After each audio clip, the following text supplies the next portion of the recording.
across the world. This is the News Connection, where you get in-depth analysis on matters health, art and culture, economics and sport. But first, let's take a look at our news headlines.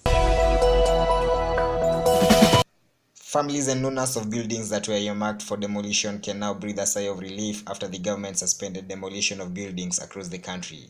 The suspension came after the demolition of buildings in Kayole was met with outcry from over 500 families who were left homeless after their houses were flattened by bulldozers. Elsewhere, Uganda has unveiled plans for its citizens to start learning Chinese in a move that highlights the Asian country's growing influence in Africa. The Ugandan government on Friday named 35 secondary schools selected to teach the Chinese language as one of the newest subjects in the secondary school syllabus. And lastly, events organizers have hailed the Jameson Connects Kenya event as a success. The event, which was held on December 8th at the Waterfront Karen in Nairobi, featured international artists such as 2-time Billboard Music Awards winner designer Stefan Don and Bass as their headliners. Local artists such as King Kaka, Naiboy, and Yashinsky also gave a sterling performance. Our focus today is on the aspect of sexualization in music. Musicians have been accused of using the music to negatively influence the youth, something that has led to some of their musics being banned. You can join our conversation using the Twitter handle at Jonah Karanja or using the hashtag #TheNewsConnection. The Kenyan government, through the communication agency, has introduced strict control of vulgar content in music. The question remains, however, what inspires sexualization in music? And Esther Jacobs was eager to find out. Music is an art. It heals and nourishes our souls. It has the unique ability of connecting different cultures and making people dance to a single tune.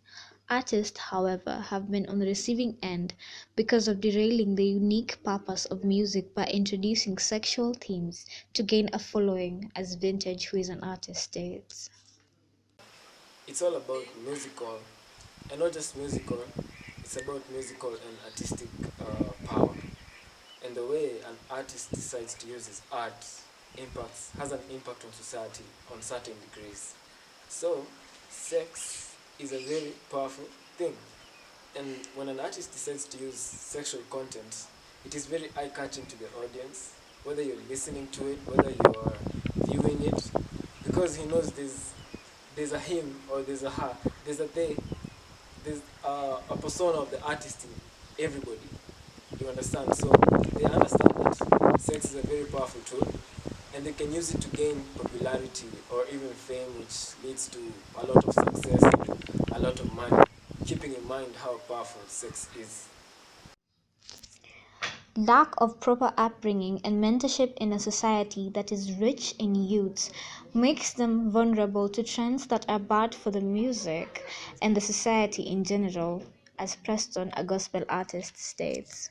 Music ya Kenya naweza sema inazidi kutumiwa na zile maneno tuseme lugha chafu, inazidi kutumiwa kwa sababu ya wasanii wengi hawapati kufundishwa kulinganishwa na zile nyakati za kitambo ambapo muziki ilikuwa inafundishwa huko shuleni, na pia ilikuwa inapenda jamii ilikuwa inapenda kusukuma, unaona. Want to get more now from TNC's Esther Jacob from Nairobi. So Esther, what is the status of the Kenyan music in terms of morals?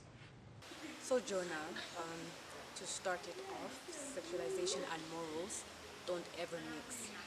But then because of the era that we're in today, musicians have put the two together and have created and promoted a culture in which sex is similar to morals and they are okay to be together. Esther, is there anything that can be done by the government? Well, in Kenya, the government is actually trying to, separate the two. For example, the group of guys that sang the song Lambololo, that gave off a very bad image because it not only had a bad image and message towards it, but then the language is used, and they've banned the video and the song from all types of social media and from YouTube itself. So I can say the government is trying to separate the two to bring up morals higher than the way musicians are bringing up the two together to some extent.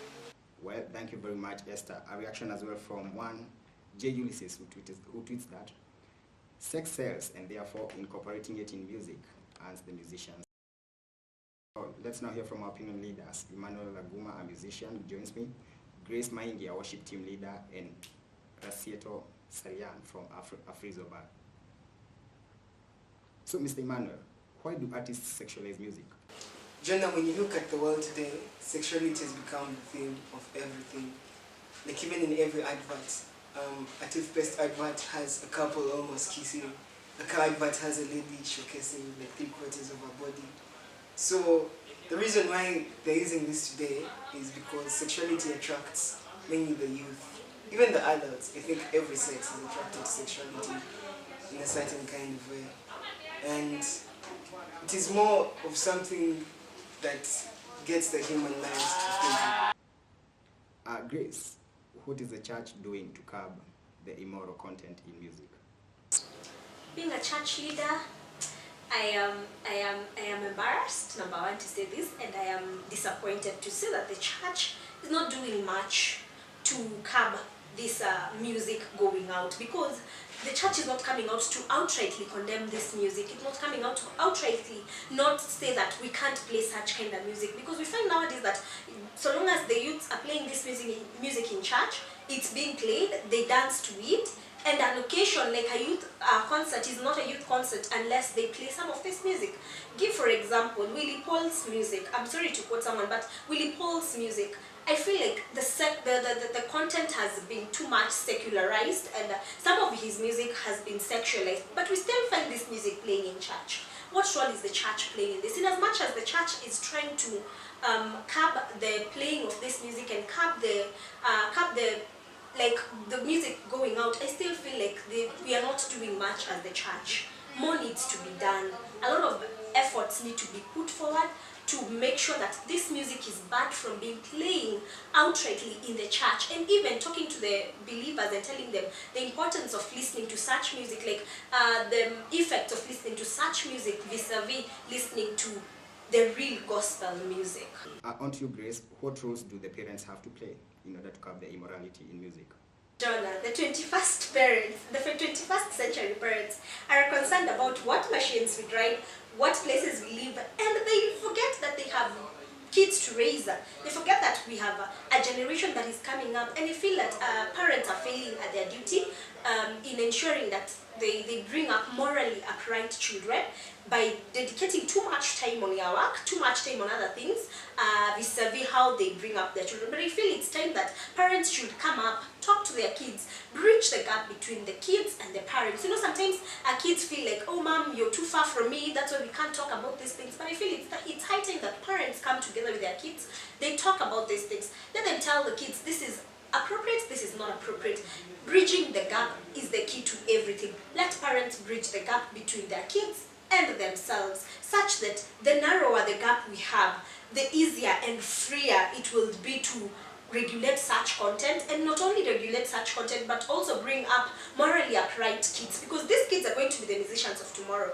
No, if they were told that this content is bad from home, we will not have this. We will not be talking about sexualized content going on air. So I feel it's high time that parents come together with their kids, bridging the gap and talking to their kids about these things, talking to their kids about the music, not only music, but culture and morals in general. To you, Madam Salian, what should the local artists do in order to, bring up good morals in music? I think, Jonah, in that question, I can only say that the ones who are totally fully in the gospel will walk away from the non-ones who are not fully, to try to find the ones that understand them. I think that comes with the perspective of understanding what is the gospel, what is gospel music, and what is world music. Because if the musicians understand what is gospel, at least they will know what ways to follow as a gospel artist. But if they don't know, like an example, Dadio, and of course those people, they are confused a little bit. They don't know which rules are to be followed in the gospel music, which rules are to be followed in the world. They're all confused. So you come to find that the only thing to stop the local musicians is to help to understand themselves and to come to understand which way to follow or which music shall we choose, because that's a problem for them. I, from a phrase, I would love to tell people, take to choose the music that they like, because what a person like is what they go for. But most, if you are a gospel artist, please know the rules of gospel. If you are a music of the world, know the rules of music of the world, because they totally differ. But if you combine the two, you confuse even the generation. You confuse the one really who try to follow the rules of Jesus Christ with the music of the gospel, and now you're confusing also the ones who are trying to be the trend of the world. You're gonna confuse them. So choose your place, because that's the only way which can help people to be totally full in gospel and totally full in the music of the world. Thanks very much, ladies and gentlemen, for gracing the show. A reaction as well from Cynthia Kalulu, who is that the media should not air any content that is vulgar. Welcome to the Sincere Park. As you well know, Kenya is a youth-rich country, and music creativity is at its peak. This makes young musicians compete for masses, and to do so, they have to bring in sexual content in order to gain the masses. It is therefore upon the government to make sure that there is strict control of music. The media industry, however, has failed. This is because the same televisions that you're watching, the same radio stations that we're listening to, are the ones that are airing this content, despite the government bringing in strict measures. And that, ladies and gentlemen, wraps up our arts and culture segment. I've been your host, Jonah Karanja. Until next time, keep it News Connection.